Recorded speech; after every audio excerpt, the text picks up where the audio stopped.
Assalamualaikum warahmatullahi wabarakatuh. Welcome back to my channel Deo. Bagi teman-teman yang sudah subscribe, terima kasih banyak atas dukungannya. Dan bagi teman-teman yang baru bergabung, silakan klik tombol subscribe agar membantu channel ini semakin berkembang teman-teman. Dan kami mengucapkan terima kasih banyak. Semoga teman-teman diberikan kesehatan dan kelimpahan rezeki ya teman-teman. Amin ya robbal alamin. Nah, kali ini kita akan membahas tentang lumpur lapindo teman-teman ya. Apakah Pulau Jawa nanti akan tenggelam? Seperti apa videonya? Langsung kita lihat videonya berikut ini teman-teman. Halo Bedikers. Ya. Ini terkait dengan lumpur lapindo teman-teman ya. Indonesia, khususnya Jawa Timur, pernah dihebohkan dengan lumpur pada dan 2006 gas keluar dari ya. perut bumi. Peristiwa ini terjadi di Kecamatan Poro, Kabupaten Sidoarjo, 29 Mei 2006 lalu. Semakin meluas ya Setelah teman-teman ya. 15 tahun berselang, bagaimana ya penampakannya dari tahun ke tahun hingga wajah lumpur Sidoarjo saat ini? Mari kita bongkar. Pagi itu, sejarah kelam warga kota Sidoarjo telah dimulai. Tanggal 29 Mei 2006, ya. Lumpur menyembur di Desa Poro. Titik semburan lumpur yang bercampur gas panas ini berlokasi di area pengoboran PT Lapindo Brantas. Saat itu warga masih belum tahu apa-apa. Mereka masih bertanya-tanya, mengapa ada lumpur kok bisa seperti itu ya teman-teman? Hingga ketinggian lumpur telah mencapai setengah meter. Warga Desa Porong masih bertahan di rumah masing-masing. Mereka tidak pergi mengungsi karena mengira lumpur akan surut. Namun ternyata sampai sekarang lumpur masih ada teman-teman ya, dan semakin meluas. Tahun setelahnya, untuk mengatasi luapan lumpur yang maha dahsyat ini, berbagai upaya telah dilakukan oleh pemerintah. Presiden Indonesia Susilo Bambang Yudhoyono membentuk badan khusus yang menangani permasalahan lumpur ini pada tanggal 9 September 2006.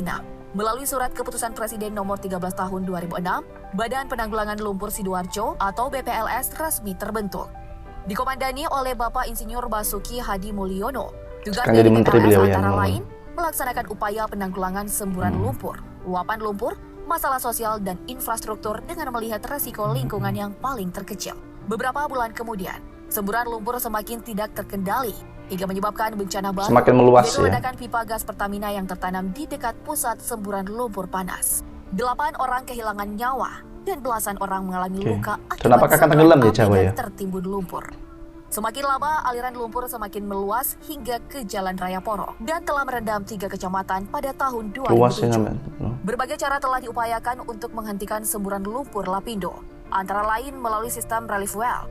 Namun metode yang awalnya diyakini mampu menghentikan semburan lumpur ternyata gagal total. Pemerintah juga pernah mencoba mengurangi volume semburan lumpur dengan menggunakan bola-bola beton. Cara ini sempat membuat pusat semburan berhenti 30 menit. Opsi yang kemudian diambil untuk mengendalikan aliran lumpur ini adalah memperkuat tanggul penahan lumpur serta mengalirkan lumpur ke tanggul dan Sungai Poro sehingga area yang terdampak semburan tidak semakin meluas. Namun metode ini juga tidak bertahan lama. Pada tahun berikutnya, yaitu tahun 2008, lumpur membuat Sungai Porong tak bisa lagi mengalirkan air ke Selat Madura. Aliran air sungai ini terpaksa berhenti setelah seluruh badan sungai selebar 90 meter telah tertimbun lumpur. Timbunan lumpur meninggi dan hampir setara bibir tanggul yang tingginya mencapai 7 meter dari dasar sungai. 2 tahun setelah munculnya semburan lumpur, penyebab bencana ini masih menjadi perdebatan. Beberapa ahli geologi Indonesia membeberkan sejumlah fakta yang menunjukkan lumpur menyembur akibat kelalaian lapindo. Data ini diantaranya adalah data rekaman pengeboran yang mencatat telah terjadi keretakan di bawah tanah akibat sejumlah kecelakaan saat pengeboran. Retakan-retakan inilah yang kemudian menjadi jalan bagi semburan lumpur panas. Kasihan teman-teman ya, bagi orang-orang yang tinggal di sana. Memang belum memasang casing pengaman pada kedalaman pengeboran 1.750 meter. Namun pandangan ini dibantah oleh PT Lapindo. Pihak perusahaan berdalih, semburan lumpur terjadi sebagai fenomena alam berupa mud vulkano atau letusan gunung lumpur di dasar perut bumi. Hingga saat ini, tidak ada yang bisa memastikan kapan lumpur yang berasal dari kedalaman 2.734 meter ini akan berhenti menyembur. Lumpur lapindo terus meluber dan telah menggenangi kawasan seluas 800 hektar lebih atau sekitar 7,5 km persegi. Kawasan ini meliputi 16 desa dan kelurahan di 3 kecamatan yakni Porong, dan ini masih terus dan Jabon. Mengalir teman-teman ya. Warga pindah mencapai 20.000 keluarga lebih. Meski bencana akibat kelalaian manusia ini sudah 15 tahun berlalu, namun berbagai persoalan belum selesai. Misalnya perihal ganti rugi tanah. Sampai sekarang Lapindo hanya membayar ganti rugi untuk bangunan. Sedangkan ganti rugi untuk aset tanah sama sekali belum dibayar. Untuk menangani bencana ini, Pemerintah melalui Kementerian Pekerjaan Umum dan Perumahan Rakyat terus menggelontorkan anggaran dalam jumlah yang tidak sedikit. Dilansir dari Kompas.com, tahun 2020, Kapan berhenti ya kira-kira, teman-teman? pemerintah menganggarkan dana sebesar 239,7 miliar rupiah untuk penanganan lumpur ini. Dana sebesar ini diantaranya digunakan untuk optimalisasi pengaliran lumpur ke Kali Porok, juga untuk menjaga kondisi fisik tanggul dan infrastruktur penopang lainnya. Tapi ya kayak gini tuh 15 tahun yang lalu, tidak ada yang menyangka teman-teman ya. bahwa bencana semburan lumpur ini. Jadi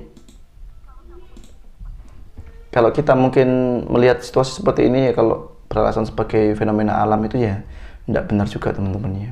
Atau mungkin ini sebenarnya kelalaian manusia ya, dan ini adalah ujian manusia untuk bisa kita itu tidak boleh sampai merusak alam dan sebagainya teman-teman. Ini pengingat kita, semoga segera tertangani ya teman-teman kita, saudara-saudara kita yang ada di sana. Kemudian ganti ruginya juga segera terlaksana teman-teman ya. Walaupun pemerintah sudah melaksanakan sebagian itu, kemudian semoga Jawa tidak tenggelam teman-teman, khususnya Jawa Timur. Bagi teman-teman yang suka dengan channel ini, kami mohon bisa untuk subscribe agar mengembangkan channel ini agar semakin berkembang. Dan bagi teman-teman yang ingin request tentang reaksi berikutnya, silahkan klik di komentar ya, klik di kolom komentar. Terima kasih dari kami, mohon maaf. Wassalamualaikum warahmatullahi wabarakatuh. Please subscribe, like, and share.